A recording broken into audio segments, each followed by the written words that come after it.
हूं और कल फिर जा रहा हूं। 3 तारीख तक हम लोग वहीं हैं और मैं समझता हूं कि हरियाणा में एक तरफा चुनाव है। पूरी तरीके से भारतीय जनता पार्टी की वहां की मौजूदा सरकार के खिलाफ जनाक्रोश है। केंद्र की सरकार जो झूठे वादे करके और 10 साल के बाद में भी तीसरी बार उन्होंने सरकार बना ली, उस बात का भी एक आक्रोश है। और नौजवान, किसान, दलित, पिछड़ा, महिला, सभी वर्ग के लोग ये मन बना चुके हैं पूरी तरीके से कि हरियाणा को इस डमी सरकार से मुक्त करना है, इन पर्ची सरकारों से मुक्त करना है। ये हरियाणा के लोगों ने मन बना लिया है और वहाँ पर भारतीय जनता पार्टी का कोई भी कैंडिडेट मोदी का नाम नहीं ले रहा है, खट्टर का नाम नहीं ले रहा है, नायब सैनी का नाम नहीं ले रहा है और केवल प्रचार के लिए प्रचार कर रहा है। मैं समझता हूं कि ये जो दशा इनकी हुई है वो इसलिए हुई है कि उन्होंने कुशासन दिया, भ्रष्टाचार रहा, दिल्ली से पर्चियां आती रही और टेंडर सेट होते गए, बेईमानी और भ्रष्टाचार का पूरी तरीके से चरम पे था और जनता के काम नहीं हुए, न विकास के काम हुए, नौजवानों को नौकरियां नहीं मिली। हर वर्ग परेशान होने के कारण से वहाँ पर कांग्रेस पार्टी का जो 10 साल का शासन था भूपेंद्र हुड्डा जी के समय का और अब 10 साल का खट्टर जी और नायब सैनी जी के कार्यकाल से लोग तुलना कर रहे हैं कि वहाँ उस वक्त कितना विकास हुआ था। और यूपीए सरकार के 10 साल के समय में जो राइट टू एजुकेशन है, राइट टू फूड है, मनरेगा जैसे कानून बने जो आम व्यक्ति के लिए उसके जीवन स्तर को ऊपर उठाने के लिए, उसको रोजी रोटी के लिए, बच्चों की शिक्षा के लिए जो उपयोगी साबित हुए, उनसे और 10 साल के जो मोदी जी के समय में जो किसानों के लिए 3 काले कानून, राफेल घोटाला, इलेक्ट्रल बॉन्ड का घोटाला और विदेशों में शेयर कर रहे हैं मोदी जी। और आज देश में चाहे मणिपुर जल रहा हो, उनको चिंता नहीं है। देश के किसान एमएसपी का वादा जो उन्होंने लिखित में किया था उसकी पूरा करने की बात कर रहे हैं, उसकी उनको चिंता नहीं है। तो मैं समझता हूं कि पूरी तरीके से वहाँ बहुत क्लियर है कि कांग्रेस की सरकार बहुत अच्छे बहुमत के साथ में वहाँ बन रही है। जब आपने अपनी पार्टी की ताकत हरियाणा में दिखाई, लेकिन राजस्थान में एक परंपरा बनी कि जन्मदिन पे भी ताकत दिखाते हैं। आपका भी जन्मदिन आ रहा है क्या? शक्ति प्रदर्शन वो तो हर साल ही आता है जन्मदिन, लेकिन मैंने तो तय किया क्योंकि मैं कांग्रेस का कार्यकर्ता हूँ और मेरा जन्मदिन उतना महत्वपूर्ण नहीं है कि मैं बड़े पैमाने पर मनाऊँ। ये महत्वपूर्ण ये है कि हरियाणा में जो चुनाव चल रहे हैं कांग्रेस पार्टी का प्रचार करूं। तो मैं 1 अक्टूबर को कांग्रेस पार्टी के प्रचार में कार्यकर्ता की हैसियत से वहां पर रहूंगा और मैं एक ज़रूर निवेदन करूंगा। मेरे चूँकि मैं पीसीसी का अध्यक्ष हूं, इसलिए मेरे तमाम ज़िले और ब्लॉकों से मैं एक डिमांड करूंगा कि 9 महीने का इनका कार्यकाल जो विफलताएं हैं, जिसमें प्रमुख विफलताएं हैं, उसका ज्ञापन वो ज़रूर अगर चाहें तो वो इनकी इस सरकार का कान खोलने के लिए, इनको जगाने के लिए, इनको इनके वादे वाद याद दिलाने के लिए, इनकी विफलताओं को ये समय रहते ठीक करें, जनता की सुनवाई करें। इसके लिए 9 हमने पॉइंट प्रदेश कांग्रेस कमेटी के हमारी टीम ने तैयार किए हैं और वो जिले और ब्लॉक के माध्यम से एसडीएम और कलेक्टर के माध्यम से राष्ट्रपति जी को जो है ज्ञापन जरूर दिलाएंगे, जिससे ये हो कि ये सरकार बिल्कुल फेल है और किसी भी वर्ग को ये कोई जो लाभ नहीं दे पाई है। किसी तरीके से इस सरकार का कोई फायदा किसी वर्ग को नहीं मिल रहा। सर, डिप्टी सीएम के बेटे का वायरल हो रहा है, डिप्टी सीएम के बेटे का वायरल वीडियो रील्स बनाई जा रही है गाड़ी के प्रश्न को लेके। ये जो सरकार 9 महीने से आई है तब 2 ही चर्चा है। एक तो ब्यूरोक्रेसी हावी है, मंत्री, मुख्यमंत्री, विधायकों की चल नहीं रही है और बेटों का अघोषित शासन आ गया। आप देखना कि जब ये क्रिकेट की बन रही है तो सारे नेताओं के बेटे क्रिकेट में महरता हासिल कर रहे हैं और उन्होंने कभी गिल्ली डंडा ही खेला नहीं होगा। तो ये जो बातें आ रही हैं, चाहे वो बेरबाजी की आ रही हैं, दूसरे नेताओं की आएंगी, आप देखना ये इसलिए आती हैं कि जो शासन में होता है वो कमज़ोर व्यक्ति को जब बैठा देते हैं और पर्चियों से जब इस तरह के फैसले दिल्ली से होने लग जाते हैं, जनता की आवाज़ और जनता के जनप्रतिनिधियों की आवाज़ के बगैर अगर कोई थोपा जाता है फैसला, तो फिर इसी तरीके का कुशासन आपको देखने को मिलेगा। जो आप जो बातें कर रहे हैं ये सब इसी तरीके का, ये 9 महीने का कार्यकाल नहीं, आगे भी आप देखना जितने दिन ये चलेंगे ये इसी तरीके की बातें आपको देखने और सुनने को मिलेंगी। मदन दिलावर ने आज ये कहा कि राहुल गांधी विदेशी कोख से उत्पन्न है, वो लड़कियां छेड़ने की मंदिर में बात करते हैं, देश से उनका कोई मतलब नहीं है, वो ऐसी बयानबाजी। ऐसे विवेकहीन व्यक्ति की बयान के ऊपर मुझे बयान देना या उसका जवाब देना शोभा नहीं देता है। इसको बीजेपी और आरएसएस ने केवल बकवास करने के लिए छोड़ रखा है। बदतमीजी करो, बकवास करो, अनर्गल बयानबाजी करो। आप बताइए, इसको शिक्षा मंत्री बना रखा है। मुझे तो शर्म आती है कि इस प्रदेश का शिक्षा मंत्री इतनी वाहियात बातें, इतनी दुष्टता की बातें करता है, इतनी गैर जिम्मेदाराना बातें करता है कि उनको शर्म नहीं आ रही है। वो राहुल गांधी है ना, मोदी जी के पसीने छुड़ा रखे हैं, बता देना तो आपके दिलावर को। और खड़ा होकर के सलूट मार रहा है। जब नेता प्रतिपक्ष के तौर पे गया तो यूँ सामने से मोदी जी ने, इनके आका ने ये कहा आइए पधारिए, और हर मीटिंग में आगे बैठा करके बराबर बैठाता है। वो राहुल गांधी है जिसकी दादी और जिसके पिता इस देश की एकता और अखंडता के लिए शहीद हो गए, और ये चिल्लाते चिल्लाते ऐसे कई चले गए, राजनीति से आउट हो गए, ये दुर्भाग्य से दोबारा यहाँ पर आ गए। लेकिन मैं ये कहना चाहता हूँ मुख्यमंत्री जी को कि एक तो इनकी एस्कॉर्ट बढ़ा दीजिए, इनके साथ भगवान ना करे कोई दुर्घटना नहीं घट जाए, क्योंकि जिस तरीके की भाषा का ये प्रयोग करते हैं, हम मना करते हैं सब लोगों को, हमारे कार्यकर्ताओं में आक्रोश है, लेकिन हम कहते हैं नहीं, इसके ऊपर मत जाओ। ये विवेकहीन व्यक्ति है, ये बुद्धिहीन व्यक्ति है, ये अनर्गल बयानबाजी करने के लिए ही इसको छोड़ा गया है। आप बताइए, डीपीसी कराओ, टीचरों की भर्ती कराओ, इंग्लिश मीडियम को और ज़्यादा मजबूत करो, गरीब का बेटा कैसे पढ़े, कैसे अच्छी करे, इंफ्रास्ट्रक्चर कोई काम करो, कोई शिक्षा में नवाचार करो। कोई कर रहा है क्या? कोई बात कर रहे हैं क्या? कभी कोई विद्यालयों का निरीक्षण किया हो इन्होंने? एक रोड का, एक नाले का निरीक्षण करके गाड़ी निकाल रहे हैं माँ बाण की, बताओ। और मुख्यमंत्री जी जम्मू में ऐसे घूम रहे हैं जैसे देश को पता कर लिया उन्होंने। इनके ऊपर लगाम लगाओ। एक मंत्री जी इनके 3 महीने से कह रहे मैं हूँ कि नहीं हूँ, हूँ कि नहीं हूँ। आज कम से कम ये तो क्लियरिटी हुई कि मदन राठौड़ जो भारतीय जनता पार्टी का प्रदेश अध्यक्ष है, वो कह रहा है कि इस्तीफा नामंजूर हो गया है, किरोड़ी जी पूरा काम कर रहे हैं और किरोड़ी जी मंत्री हैं। तो मैं तो चाहूँगा कि कल की कैबिनेट की बैठक में माननीय किरोड़ी लाल मीणा जी, मंत्री जी जाएं, और जो 3 महीने में उन्होंने राज्य मंत्रियों को, अधिकारियों को, मुख्यमंत्री को या मीडिया को जो भी बयान या जो भी ज्ञापन दिए हैं, उनके बारे में खुल कर के बात करें, जिससे सरकार का क्या विजन उन चीज़ों के ऊपर है वो स्पष्ट रूप से सामने आ सके। और या फिर मदन राठौड़ जी फेल है, अगर वो नहीं जाते हैं मंत्री की हैसियत से कैबिनेट में तो वो फेल है, और नहीं वो जाकर के बात करें। हम तो चाहेंगे कि कल का दिन राजस्थान के लिए कोई निर्णायक दिन हो, कि वो इन जिन बातों को लेकर के चल रहे हैं वो बातों का फैसला मुख्यमंत्री से वो कराएं। आपने ट्वीट किया आरएस अधिकारियों को लेकर 5 बार तबादले हुए 3 महीनों में लगातार तबादले। मुझे कोई कह रहा था कि 9 काउंटर खुल गए, तो मतलब समझ में नहीं आ रहा है कि ये कह रहे साहब मैंने पर्ची गलत काउंटर पे कटा ली इसलिए मेरा गड़बड़ हो गया। फिर दूसरे सही काउंटर पे जाते हैं, सही काउंटर पे पर्ची कटती है, फिर वो पता लगता है कि ये काउंटर भी ठीक नहीं था। तो सवाल ये है कि आप इस ब्यूरोक्रेसी को फुटबॉल बना करके इस प्रदेश में कैसे गुड गवर्नेंस दे पाओगे?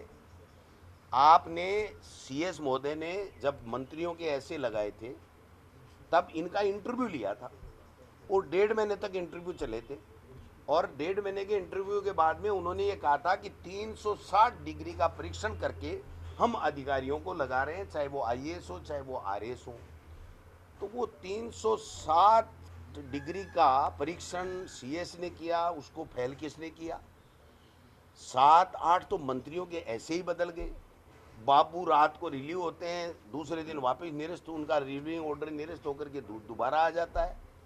एक आरएस का 5-5 बार ट्रांसफर हो गया, वो 1 महीने में 3 ट्रांसफर। आप बताइए कहाँ अपने बीवी बच्चों को, कहाँ वहाँ पर बच्चों को पढ़ाई के लिए जाए, कहाँ वो मकान लेगा, कहाँ रुकेगा। वो तो वो जो वेडिंग होता है ना, उसको खोल ही नहीं पा रहा है। बीटा जिसको कहते हैं ना हम, वो बेचारे बीटे खोल ही नहीं पा रहे। हम बीटा खोलने से पहले कि नहीं इसका ट्रांसफर टू फलाना फलाना फलाना, क्या तमाशा बना दिया इन लोगों ने। इसलिए मैं कहना चाहता हूँ कि ये दुर्भाग्यपूर्ण स्थिति इस प्रदेश में बनी हुई है।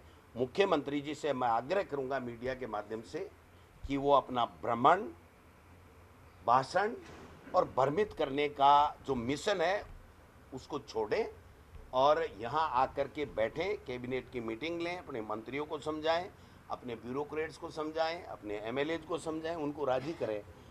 लावा भाई साहब आग उगल रहा है, जो असंतोष का लावा है वो इतना वो हो गया है कि अब कभी भी फट सकता है।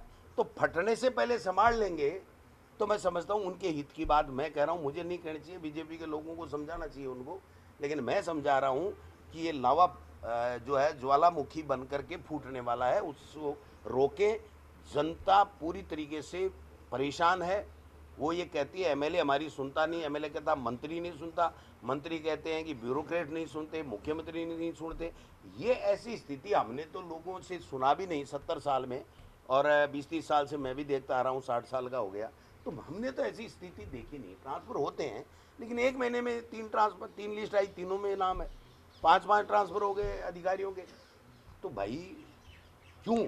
और प्रशासनिक आधार पे करते हैं तो 10 दिन तो उनको पीएल देनी पड़ती है, उसको भाड़ा भट्ठा भी देना पड़ता है। तो राजकीय कोष पे कितना नुकसान हो रहा है ये तो समझना चाहिए ना, मर्जी से थोड़ी जा रहे हैं।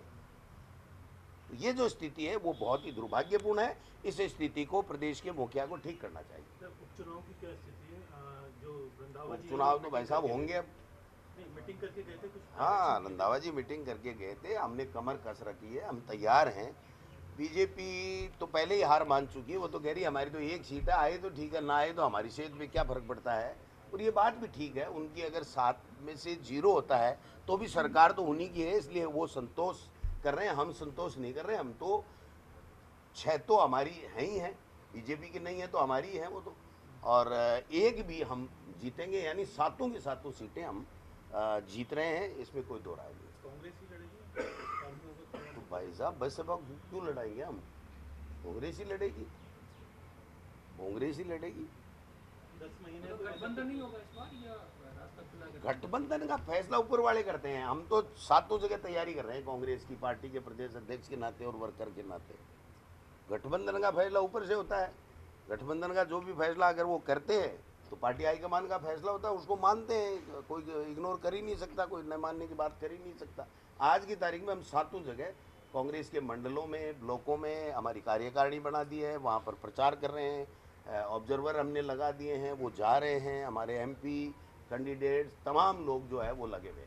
आपके नेता सर जिलों के पुनर्गठन के मामले को लेकर ये कुछ कर ही नहीं पाएंगे। आप सवाल भले ही पूछ रहे हो, उनसे पूछो कैसे करेंगे। में बैठे हुए हैं, आपसे कौन नहीं बैठे हुए हैं? तो जनता पूरी जनता का मैंडेट है कि सांचौर नहीं जाना चाहिए। कल परसों नीमका थाना में हुआ था, हजारों की संख्या में आए थे, और देखना आप ये जिले चेंज कर ही नहीं पाएंगे। ये अपना टाइम पास कर रहे हैं तरह तरह के सग्गू पे छोड़ करके। आप बताओ, भारत सरकार ये कह रहा है कि जनगणना कराएंगे, इसलिए जुलाई में ही सीमाएं सील कर दी गई कि साहब कोई भी राजस्व ग्राम न घटेगा न बढ़ेगा। जब राजस्व ग्राम ही घटेगा बढ़ेगा नहीं तो जिले कहाँ से कर देंगे? आप बताओ कैसे कर पाएंगे? इन्होंने दिसंबर तक का समय मांग लिया, इनके काका जी का राज है क्या? ये संवैधानिक व्यवस्थाएं हैं कि जनगणना होगी, तो इनके जिले खत्म करने के लिए वो जनगणना को 6 महीने आगे ले जाएंगे भारत सरकार। इतनी चलती है क्या इनकी? ये जो एक आधा फैसला टूटा फूटा करते हैं उसकी तो खबरें जाते ही इनको तलब कर लिया जाता है। हर 2 दिन में मुख्यमंत्री जी को दिल्ली जाकर के सफाई देनी पड़ती है। ये मैंने नहीं किया, किरोड़ी ने कर दिया, ये किरोड़ी ने नहीं किया, मदन राठौड़ ने बोल दिया, ये मदन राठौड़ ने नहीं बोला, ये भेरवा जी ने कर दिया। इनको तो हालत इनकी बड़ी नाजुक है साहब, आईसीयू में है ये। रिव्यू भी कर रहे हैं आपके पुराने फैसलों को अभी तक? आईसीयू में कौन है? क्या सरकार सरकार ही है भाई आईसीयू में साहब। सरकार है। जब सरकार में बैठे लोग हैं तो सरकार अपने आप ही आ गई आईसीयू में। हाँ, अब और पूछो। रिव्यू कर रहे हैं आपके मामलों का अभी तक के? काहे का रिव्यू कर रहे हैं? ये खुद का तो रिव्यू कर लें कि 9 महीने में इन्होंने कोई लखन का एक भी काम किया हो तो बता दो। ये खुद का रिव्यू करो। हमारी सरकार के फैसलों, ये सतत प्रक्रिया है। जब भी सरकार आती है महीने 2 महीने में मोटी मोटी बातें देखती है।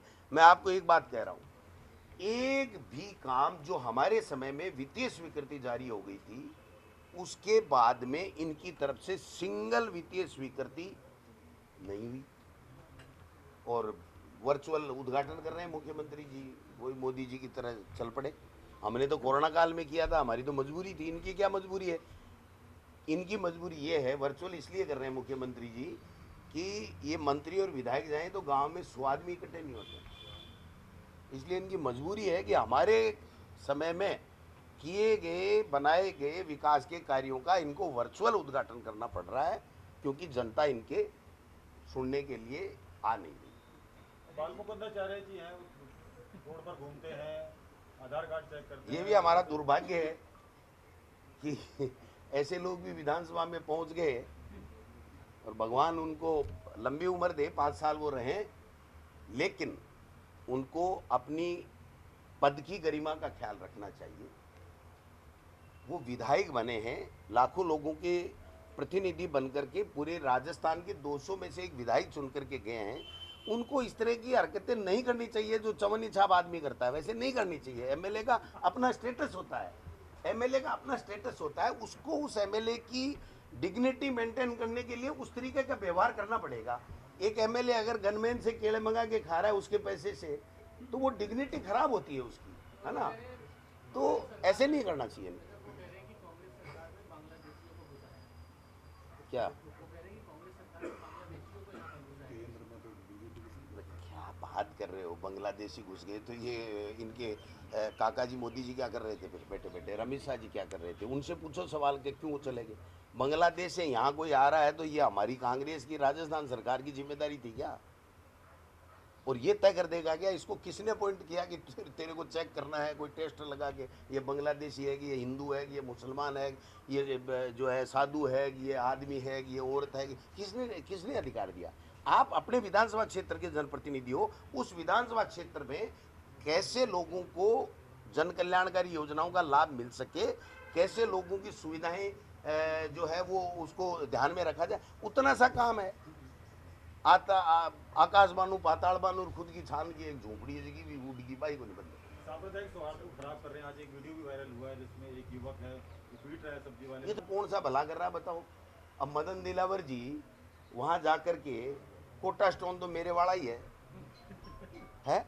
ये पोल तिरछा कैसे लगा दिया? अरे तो इंजीनियर हो क्या आप? ये कहो कि इस गांधी दर्शन को, इस गांधी जी के इतिहास को मैं शिक्षा मंत्री के नाते प्रदेश के बच्चों को किस प्रकार से ज़्यादा पढ़ाऊंगा और ये बुक्स कैसे उपलब्ध कराऊंगा, और मैं इस म्यूजियम को बच्चों को बारी बारी पूरे प्रदेश के सभी संस्थानों के बच्चों को इस म्यूजियम का अवलोकन कराऊंगा, जिससे ज़्यादा लोग गांधी जी की विचारधारा से प्रभावित हो सके और उसको, उसके आदर्शों के ऊपर चल सके, अपने आप को डाल सके। ये काम होना चाहिए। कोटा स्टोन चेक कर रहा है, कभी नाले के ऊपर खड़ा रह के पैर से सीमेंट को कुचल रहा है, गाड़ी निकाल रहा है, तो मतलब नमूने हो गए। ये तो कोई मंत्री थोड़ी है, बताओ आप। इन नमूनों के बारे में कितनी बातें करें? आप पूछते हो तो मैं मजबूरी में मुझे कहना पड़ता है, वरना मैं तो ऐसे लोगों की बात करना ही पसंद नहीं करता। मेंबरशिप ड्राइव चल रहा है बीजेपी का, कांग्रेस भी मेंबरशिप अभियान चलाएगी या आपका हो चुका? नहीं, हमारा तो हो चुका साहब। हमारा होने के ये तो देखो फेल हो गए ना। कल वो कौन से संतोष देव जी, मोहन देव जी, क्या नाम उनके प्रभारी का? अरे नहीं, राधा मोहन जी छोड़ो, वो एक और वीर संतोष, वो कह गए ना कि साहब फेल हो तुम तो। कहाँ करोड़ों की बातें कर रहे थे और फर्जी 20 लाख मिस्ड कॉल मारे हैं। अब मिस्ड कॉल मारना ही बंद कर दिया इनको, इनके नाम से, बीजेपी के नाम से मिस्ड कॉल मारना ही बंद कर दिया लोगों ने। कैसे चिप नहीं जाए, चिप नहीं जाए। तो ये स्थिति बनी हुई है। मतलब दिलावर जी शिक्षा विभाग संभाल रहे हैं, लेकिन उनके विभाग में जो शाला दर्पण पर मदरसा 20,000 है और ड्रेस खरीदी गई है 2 लाख से ज़्यादा मदरसा में। तो कौन कह रहा है उनको कराओ ना जांचे? कौन मना कर रहा है उनको? गलत है सही है, ये मैं यहाँ बैठ करके फैसला नहीं कर सकता। मैं किसी चीज़ को कैसे तो गलत बता दूँ, कैसे सही बता दूँ। उनको विभाग इसलिए दिया है ना, उनको वहाँ कोटा स्टोन देखने के लिए थोड़ी दिया है।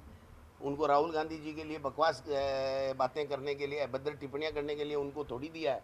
और मैं आज कह रहा हूं इस मंच की आपके मीडिया के सामने, अगर इस बीजेपी के राज में मदन दिलावर 5 साल अगर रह गया मंत्री, शिक्षा मंत्री के तौर पे, और इनकी 5 सीटें आ जाएं तो मुझे बता देना। ठीक है भाई साहब, धन्यवाद। शुभकामनाएं आपको। हाँ? ये पंचलाइन कल वापस निकल पंचलाइन हाँ ही करा माननीय पड़े वोटर है मेरो वोटर।